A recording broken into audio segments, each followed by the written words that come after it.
नाराज छगन भुजबळ हे नाशिकमध्ये दाखल झालेले आहेत। उद्या सकाळी छगन भुजबळ पदाधिकाऱ्यांशी संवाद साधणार आहेत। छगन भुजबळ काय निर्णय घेणार याकडे आता त्यामुळे सगळ्यांचं लक्ष लागलेलं आहे। छगन भुजबळ हे नाशिकमध्ये पोहोचले।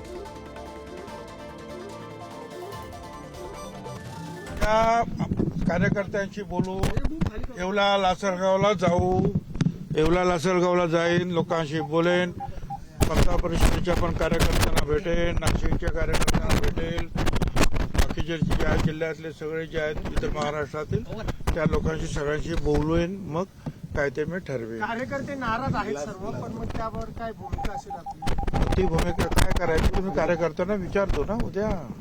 आपण सकाळी नाराज दिसले, चला आता बस झाला ना, आता बस अधिवेशन झालं। सोडून आलेत मग साहेब, झालं पुन्हा ना। जाणार का आपण अधिवेशन? नाही जाणार आता मी हजेरी लावून आलो। आता जाणार नाही का आपण? नाही आता नाही जाणार। साहेब नाराज आहे आपण, नेमकं काय कारण आहे काय समजू शकेल? नाही नाराज आहे, मला जेवायला भेटलं नाही म्हणून नाराज आहे, काहीतरी काय